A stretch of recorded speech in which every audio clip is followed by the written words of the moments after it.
We are ready. Okay, cool. I'd like to call over this joint meeting of North Bend City Council and River Agency work session for June 23rd, 2005 and 4:30 p.m. And we get started by taking a roll call. Councilor Jones. Here. Councilor Hamilton. Here. Council President Garveau. Here. Councilor Schultz. Here. Councilor Torres. Here. Thank you. Next item is public comments, and I see we have one. Do we have any online? We do not. Okay. Thank you for participating in both comment this evening. The public comment period is an essential part of local government meetings.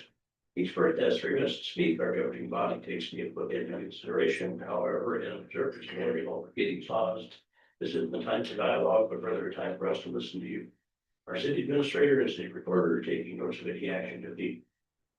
And with that, we have Elizabeth Gunter. Come on. Do I expand anywhere in particular? You can just sit right there. You said there in the Senate. Up here, just maybe stop up here at the table, because maybe it's not comfortable. Never done this before. No, okay. Good for you. State your name and address and. Sure. Elizabeth Gunther. I live at 678 Virginia Avenue over at the Hotel North Bend in apartment 408. Good afternoon. My name is Elizabeth Gunther, and I live just across the road at the Hotel North Bend. I've lived here for a little over a year and a half now, and I wanted to bring your attention to a serious safety issue that I have observed. Since the start of this year, I have witnessed 5 incidents of people driving the roundabout in the wrong direction. 2 of those incidents could have caused major harm to pedestrians if they hadn't been aware of the situation and seen the incoming vehicle. It makes me wonder how many times this type of incident has happened that I haven't seen. After doing some brief research, I realized that the signs you currently have positioned at the entrances to the roundabout are not specific enough to the situation. While the current yield sign and arrow would, in most cases, direct the driver accurately, it does leave room for interpretation. A sign on each entrance that was made specifically for roundabouts would, in my opinion, lessen the amount of interpretation for the driver and make the correct course of action known more clearly. While I understand that new signs would likely cost a good deal of city funds, I strongly feel that the safety aspect of this issue is very important to address. With a number of individuals who currently rely on Grant Circle and nearby streets as a place to rest, the opportunity for tragedy is heightened. I'm proud to be a citizen of a city that prioritizes safety so highly, and I know you will take due consideration of the subject. Thank you. Thank you.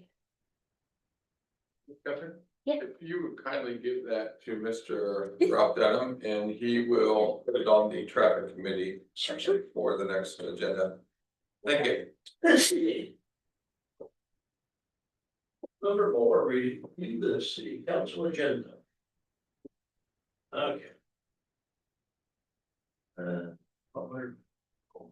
Send calendar. There. You want to run us through the send calendar? Yes. Short agenda for tomorrow, just a lot of documents. On the consent calendar, you have a renewal of what's called the NOBI cyber security software. This is actually training, and so we have our IT manager here. If you'd like to hear from him, this is cybersecurity training that the employees are watching videos, and actually they then are tested, and it keeps our staff well aware of the latest phishing, hacking, and other items. That's found on page 1 in your packet. The second consent agenda item is approval of the overhaul of the fire department self-contained breathing apparatus, or the Posi check machine. That's on page 4 in your packet. You also have your fire chief here who will answer any questions for you. We've had this service for approximately 15 years now, and it's now outdated and incompatible with our latest breathing apparatus. You may recall we actually got a grant to get new equipment, and so we need to obtain this in order to perform our annual testing of our 36 scuba pieces of equipment. It's just making sure our service apparatus varies up with the correct housekeeping. Any questions? Okay. What is this is the breathing apparatus that fire people take into buildings, yes? Right. Is it also for water? You know? No, scuba, SCUBA, Yeah. underwater is the one there. SCBA is just breathing apparatus. So Right, this is we what don't, they carry for fire. yep, that's correct. Thank you. But they do get wet. Yeah, they get wet. Yeah, they get wet, but it's not It's not the same. fully submerged. Yeah, Thank you. yeah. That was it? Alan, Mhm. go ahead. I was all ready. Go. Okay, I was all ready. What happened if you went in a pool with one of those? Okay, do we have a comment? Probably be okay. Probably would be a excellent artist. And then we got ordinance number 2081, lighting requirements for public safety be increased with the city charter. So this is on page 8 of your agenda. With the most recent election results, you may recall that we asked the voters to adjust our, what we call our double majority. And so we have our city attorney on as well. And so we want to tidy up language in our code that now aligns with the voters, which will also be a subsequent update when we do our charter update. So with that said, if you have any questions, Mark is here representing the city attorney's office. Anybody have questions? Of course I do. So, so I'm thinking of the two measures that passed that same year, and this one seems to be just about public safety. Are we going to make an adjustment for the general one, or do we have to? The only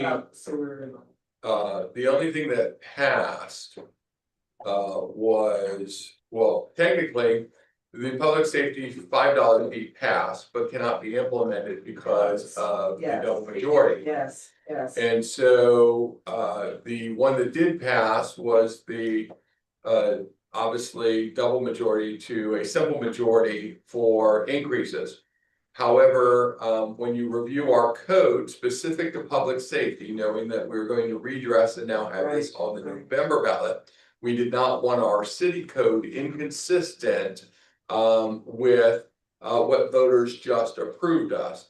And so this is a piece of housekeeping to address that piece of legislation that's already on the books and remove specific language. You'll notice here that the city attorney has strike through the language being removed and underlined with the updated language so that it's consistent with the will of the people.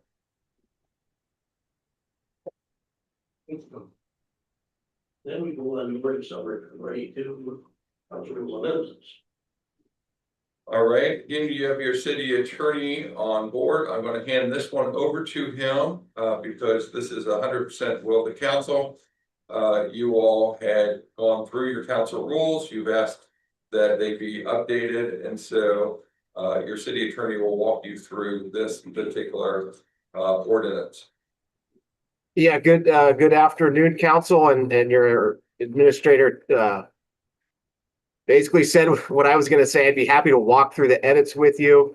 There is an ordinance in front of you that refers to an exhibit. Exhibit A are your council rules with the changes from the previous work session that there was consensus to make some changes to. Those are all shown in track changes, which are underlined and struck through in a legislative type format. Again, I'm happy to walk through the specific edits or field any questions. I think it looks just like we talked about. Yeah. I don't see any reason why somebody else wants to go line by line. With that said, speaking line by line, always as a refresher, Mark, you will walk them through tomorrow. Obviously there'll be a script, but title only versus line by line. Because it is an ordinance. Yeah, do you want me to field that or Counselor Jones, do you have a question? I did have a question. So I thank you for having the comments and changes. That made it really easy for me to look for stuff. I was curious about there's one thing that I sort of care about a little bit more than others, which is around, the, oath of office. And this just sort of came up for me outside of council when I was talking to a person who was running for a commission. And kind of felt like the oath of office wasn't a requirement and amongst other things. And so I felt like it seems important that if you are unwilling to sign, take your oath and do that piece, that there should be some meaningful restriction if possible. And so I was curious about if you guys had chatted about that, because I put that on my notes. And I think this would be in 2041110, so moving on that in that section. And I'm just curious, I'm just curious if that is something that is reasonably enforceable. And the thing I suggested was, if you're unwilling to take the oath of office, you don't get discussion, you get to vote. So I'm trying to pull up your city charter here because I believe that is specifies that each counselor must take the oath. Oh, okay, not responsible, They can't be seated unless they are. they can't be seated unless they take the oath, even though they're duly elected. They still have to take the oath. Okay. Okay, so that I might have just not understood that, which happens all the time. So that would be I don't know if there's ever been a fight over that in the courts, but nearly every city charter I've seen requires an oath of office. I've never heard of a counselor refusing to take it, but that it's certainly a requirement in your charter, and that's probably the authority that we would rely upon if this situation ever arose. Okay, so just let's play this out a little bit. What happens if somebody refuses to take the oath? Then what? So I don't know. My guess is that the council can act to refuse to recognize that person as a counselor until they took their oath. But before you did that, we'd probably be having a larger discussion of the legal risks and obligations. Right. There you have it. That's why I was curious about it. Can you go through the charter and make sure that there's some sort of Yes, verbiage Yeah. that requires. Just do a word takes search. oath of office? Yeah, that's section 27. Before entering upon the duties of the office, each officer shall take an oath or affirm to support the constitutions and laws, charter.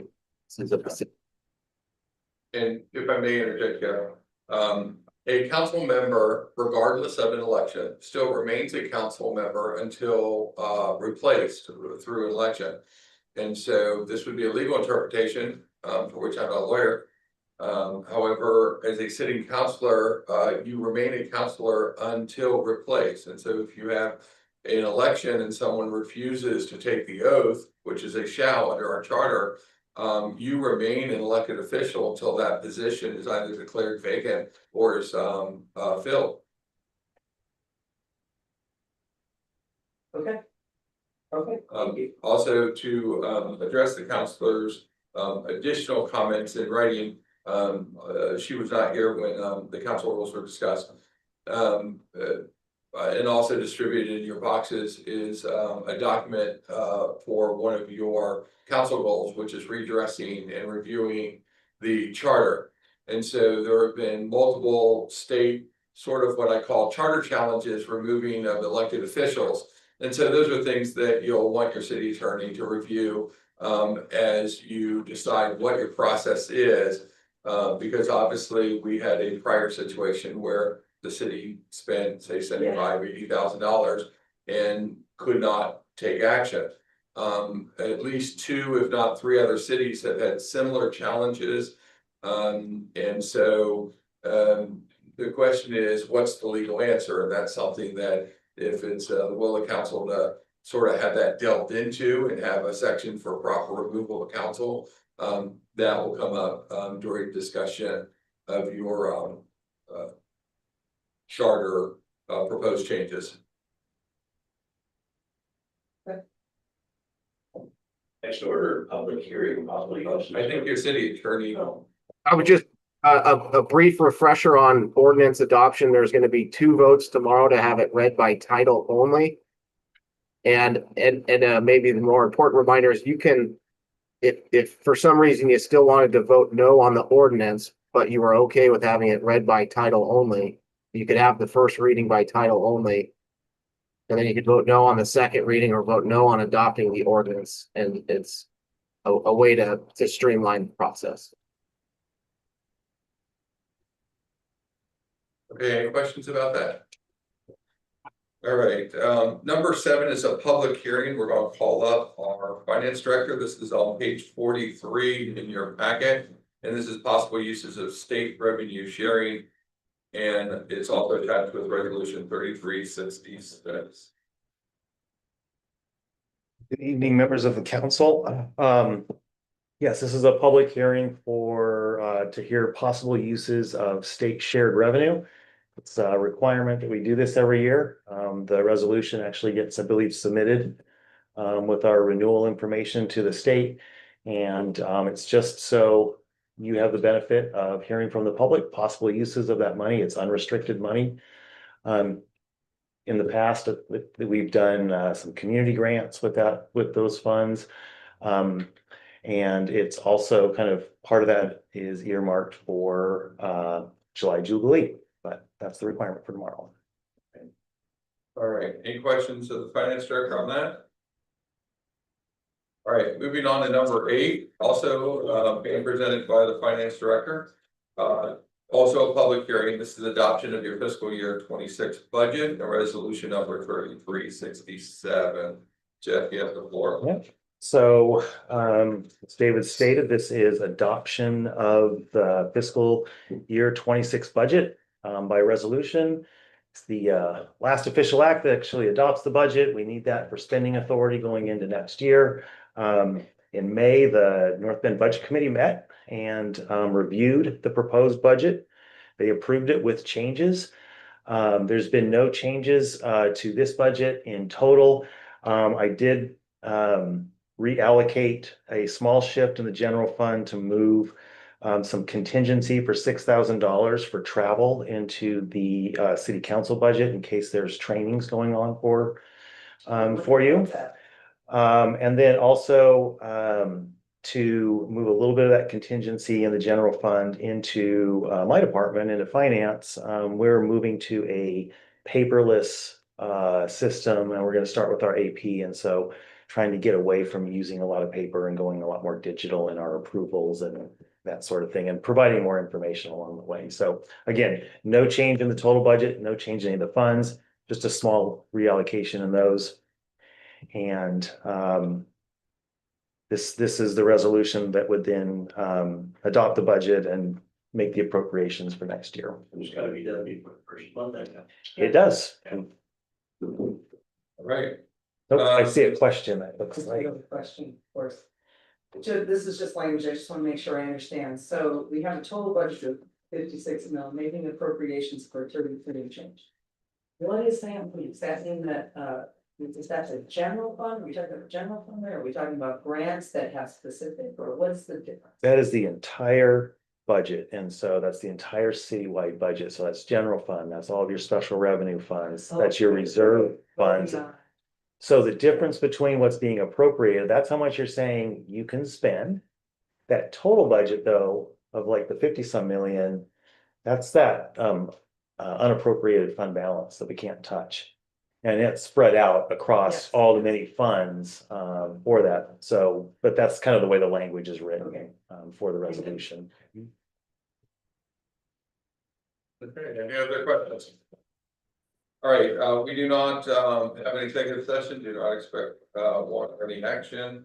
So other than that, give your city administrators report, committee reports, council comments, other business, there will be one item on non-committal, there will be informational only, and then adjournment. That concludes the review of tomorrow's business meeting. And sir, brings you now back to your work session agenda for review of the Urban Renewal Agency agenda. You notice that you have the finance director still here, is tomorrow you'll go through the same thing called order of the urban renewal. So you'll adjourn your regular business meeting, then immediately go into your urban renewal agency meeting. So you have call to order, roll call, public comment, if any. And at this point, you have the approval of your minutes from October 22nd, 2024. As you know, we have not been regularly meeting URA because every time we meet, we have no business, then we do minutes just to say we had a meeting. That's not required. So that's why it's October 22nd, 2024. You then will have a public hearing and you have your finance director here specific to now your North Bend Urban Renewal Agency fiscal year 26 budget and Urban Renewal Agency resolution number 71, which is found on page 2 of your agenda. No changes from the. No changes from the approved budget, from the budget committee. One thing I would note is that it's a little bit different. If you look at the last year's resolution, this year's resolution is that appropriation of, or the levying of tax is not in there due to the under levy that we're undertaking.